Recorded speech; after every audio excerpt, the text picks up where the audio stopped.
doon sa mga vitsinado.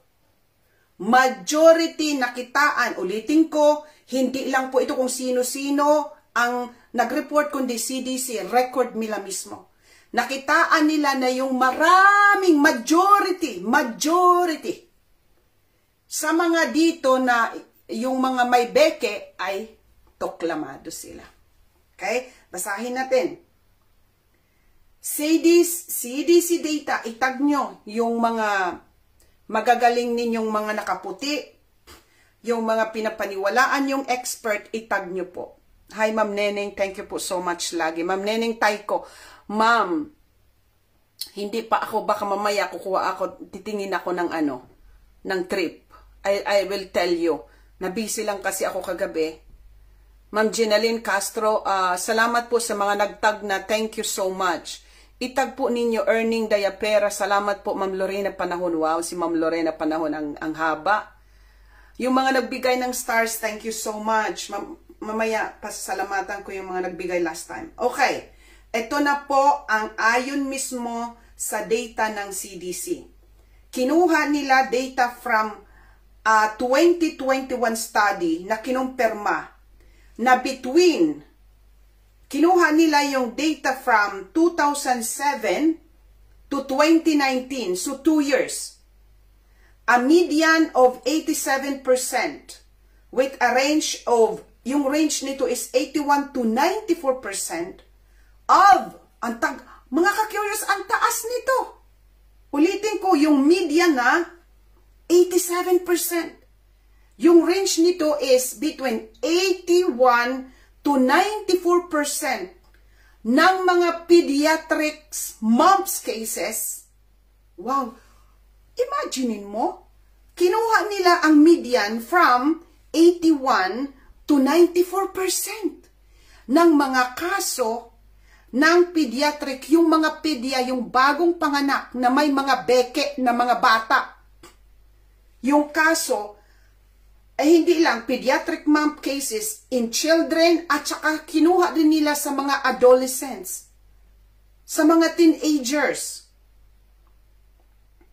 Occurred nangyari sa mga pasyente na nakareceive sila, nakatanggap sila ng at least isang dose ng mumps, measles, and rubella vaccine. Nag-sink in yan sa inyo? Kaya nga, nung nabasa ko ito, sabi ko, wow. Yung bata sa Quezon, kumpledo sa anti-rabies na vaccine, namatay sa rabies. The same case.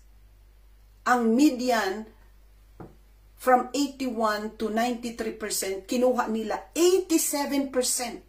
Nakita nila na yung mga nagkaroon ng beke sa mga bagong panganak at sa mga adolescent, lahat po sila, 87% doon sa mga record ng CDC. Ulitin ko mula sa 2007 and 2009. Nakita nila doon 87% ng may mga beke na mga ipinanganak at mga adolescent, nakareceive sila ng at least isang dose ng MMR tuklaw or measles, mumps, and rubella vaccine.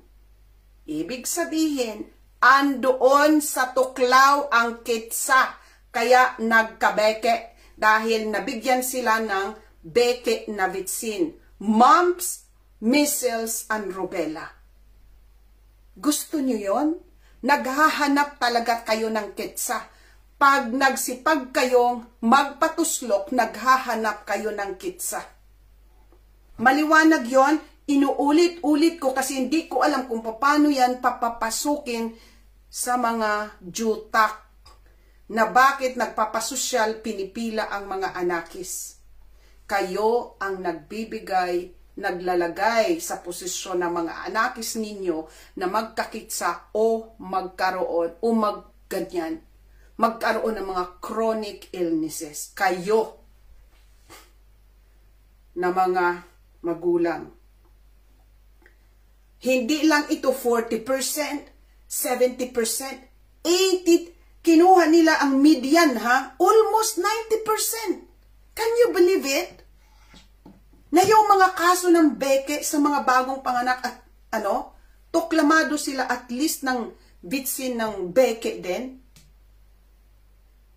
Kasi iniisa nila yung mumps, measles, yung measles at saka rubella. Isa lang yon.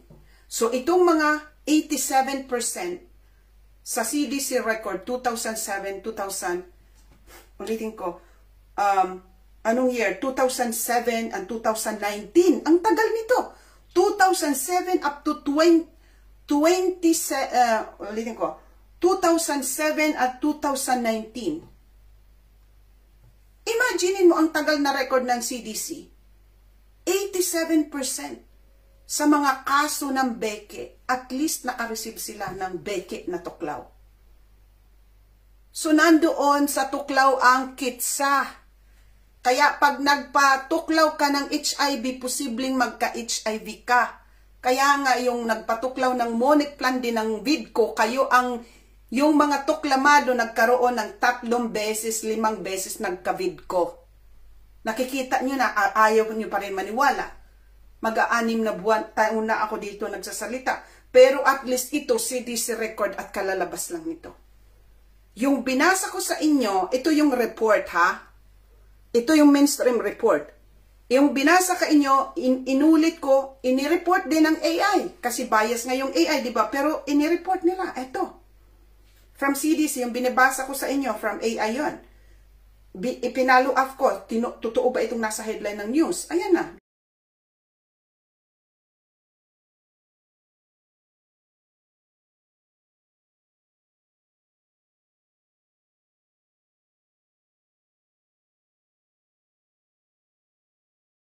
Yung binasa ko, totoo. Now,